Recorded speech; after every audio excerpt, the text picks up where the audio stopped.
The Valley of the Kings in Egypt has long held secrets buried deep within its arid landscape. This ancient necropolis, nestled on the west bank of the Nile, has been the final resting place for many of Egypt's most illustrious pharaohs and nobles. Ancient rulers were laid to rest there, surrounded by riches and wonders, their tombs filled with treasures meant to accompany them into the afterlife. These tombs were intricately decorated with hieroglyphs and paintings that told stories of their reigns and their journey to the afterlife. In 1922, archaeologist Howard Carter made a discovery that would echo through time. After years of tireless searching and numerous setbacks, Carter's persistence paid off in a way that would change the course of Egyptology forever. He unearthed the tomb of Tutankhamun, a pharaoh who ruled over 3,000 years ago. This discovery was monumental, as Tutankhamun's tomb was one of the most well-preserved and intact tombs ever found in the Valley of the Kings. Tutankhamun's reign was short, and his name was lost to history for centuries. Despite his brief rule, the young pharaoh's tomb provided an unparalleled glimpse into the opulence and grandeur of the 18th dynasty of Egypt. Yet his tomb was a treasure trove unlike any other, filled with artifacts that showcased the artistry and craftsmanship of ancient Egypt. The golden mask of Tutankhamun, in particular, became an iconic symbol of ancient Egyptian civilization. Carter and his team were met with a sight that took their breath away. The sheer volume and beauty of the artifacts were beyond anything they had ever imagined. The antechamber was filled with golden statues, chariots and chests overflowing with precious artifacts. Each item told a story of a bygone era, a testament to the wealth and power of the young pharaoh. It was a scene straight out of a dream, a dazzling display of ancient splendor that seemed almost otherworldly. The treasures sparkled under the flickering light of their torches, casting an ethereal glow. The sheer opulence spoke volumes about the wealth and power of the ancient Egyptians. The treasures found within Tutankhamun's tomb were not just symbols of his status, but also of the advanced civilization that created them. For Carter, it was the culmination of years of searching, a moment of triumph that validated his life's work. The discovery of Tutankhamun's tomb was a landmark event in the field of archaeology, bringing worldwide attention to the Valley of the Kings. Little did he know, however, that this discovery would be forever intertwined with a chilling legend. The so-called Curse of the Pharaohs would cast a shadow over the find, adding an element of mystery and intrigue that continues to captivate the imagination to this day. The discovery of Tutankhamun's tomb was a global sensation. News spread like wildfire, captivating the imagination of people around the world. But amidst the excitement, a dark omen cast a shadow over the proceedings. On the day Carter unsealed the tomb's entrance, tragedy struck. A cobra, a symbol of royalty in ancient Egypt, found its way into Carter's house. It made a meal of his pet canary. This incident sent shivers down the spines of the Egyptian workers. They saw it as a clear warning from the disturbed pharaoh. Cobras were believed to be protectors of the dead, and this one seemed to be taking revenge for the intrusion. Word of the cobra and the canary spread quickly. It became a tale whispered among the locals, a harbinger of a curse that would soon grip the world's imagination. The ancient Egyptians believed in the power of curses. They thought that these mystical incantations could protect the dead and their treasures from the living.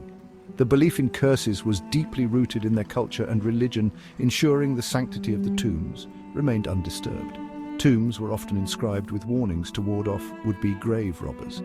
These inscriptions were not merely decorative, they served a very practical purpose. The Egyptians wanted to deter anyone who might think of desecrating the resting places of their loved ones or their revered leaders. These curses threatened trespassers with misfortune, illness, and even death. The language used in these warnings was vivid and terrifying, designed to instill fear in the hearts of those who read them. The Egyptians believed that the spirits of the dead had the power to enforce these curses. In the wake of the Cobra incident, rumors of a curse on Tutankhamun's tomb began to circulate. The discovery of the tomb in 1922 by Howard Carter and his team was one of the most significant archaeological finds of the 20th century. However, the excitement was soon overshadowed by a series of mysterious events. People pointed to an inscription above the entrance, a warning that death would come on swift wings to those who disturbed the pharaoh's peace. This ominous message seemed to be a direct threat to anyone who dared to enter the tomb. At first, these rumors were dismissed as superstition. Many scientists and archaeologists of the time were skeptical of the idea that a curse could have any real power. They believed that the stories were simply a product of overactive imaginations and a fascination with the unknown. The world was caught up in the excitement of the discovery. Newspapers around the globe reported on the find, and people were eager to learn more about the young pharaoh and his treasures. The tomb's contents provided a wealth of information about ancient Egyptian culture and history. But as time went on, a string of unsettling events seemed to lend credence to the curse. Several individuals associated with the tomb's discovery began to experience strange and often tragic occurrences. These events were widely reported in the media, fueling speculation and fear. Several members of Carter's team, as well as individuals who had visited the tomb, met with untimely ends. The deaths were often sudden and unexplained, leading many to believe that the curse was real. The list of victims grew, and the legend of the curse became more entrenched in the public's imagination. Each death added fuel to the fire, and the legend of the Curse of King Tutankhamun began to take hold. The story of the curse captured the world's attention and has remained a topic of fascination and debate for nearly a century. Whether one believes in the supernatural or not, the tale of the curse continues to intrigue and mystify. Lord Carnarvon, Carter's patron, and the man who had funded the expedition, was among the first to succumb. He died just a few months after entering Tutankhamun's tomb. The official cause of death was an infected mosquito bite, but that did little to quell the rumors. People whispered that Carnarvon's demise was no coincidence. He had, after all, been present when the tomb was first opened. As the years passed, more deaths followed. Each death, regardless of its actual cause, was attributed to the curse. The media, eager for a sensational story, seized upon these tragedies. Soon the Curse of King Tutankhamun became a global phenomenon. Despite the widespread belief in the curse, many remained skeptical. Scientists and historians pointed out that there was no scientific basis for the curse. They argued that the deaths attributed to Tutankhamun's wrath were merely coincidences. After all, people die every day, and it's statistically improbable that everyone who entered the tomb would live long lives. Furthermore, many of the deaths could be explained by natural causes. Section 6: Media Frenzy and the Power of Belief. If the curse had no scientific basis, why did it persist? The answer lies in the powerful combination of media hype and human psychology. The media played a crucial role in perpetuating the myth. The discovery of Tutankhamun's tomb was a sensational event, and newspapers capitalized on the public's fascination. The discovery came at a time when the world was hungry for wonder and mystery. The early 20th century was a period of significant change and upheaval. The world was recovering from World War I, and people were eager for stories that could transport them away from the grim realities of their daily lives. People sought distractions, stories that would transport them to another time and place. The media, recognizing this need, provided such stories, often embellishing them to capture the public's imagination. Newspapers and magazines sensationalized the curse, playing up the mystery and intrigue to sell more copies and keep readers hooked. They published lurid accounts of the deaths associated with the tomb, often omitting or downplaying natural explanations to maintain the aura of the supernatural.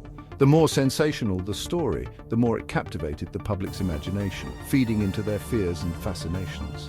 Each new article, each new headline added to the growing belief in the curse's power, creating a self-perpetuating cycle of fear and fascination. The Curse of King Tutankhamun provided the perfect outlet for people's fears and fascinations. The media's portrayal of the curse tapped into deep-seated beliefs and anxieties, making the legend an enduring part of popular culture. Section 7. Beyond the curse, Tutankhamun's legacy.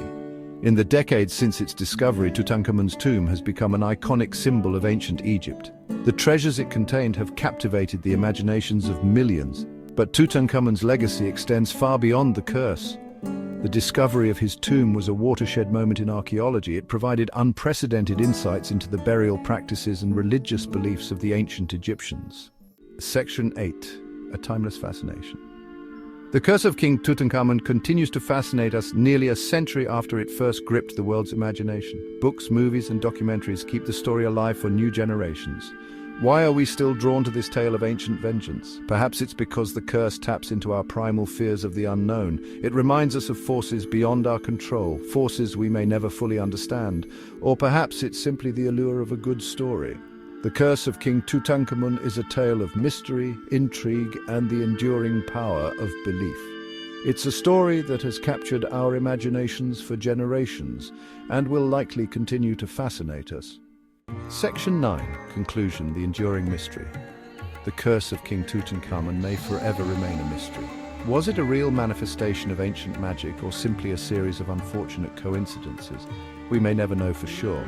But one thing is certain: the legend of the curse has become as much a part of Tutankhamun's story as the treasures he was buried with. The curse serves as a reminder of the power of belief and the enduring fascination with the ancient world. It's a tale that has been passed down through generations, evolving and changing with each retelling. And in the end, isn't that the mark of a truly great story?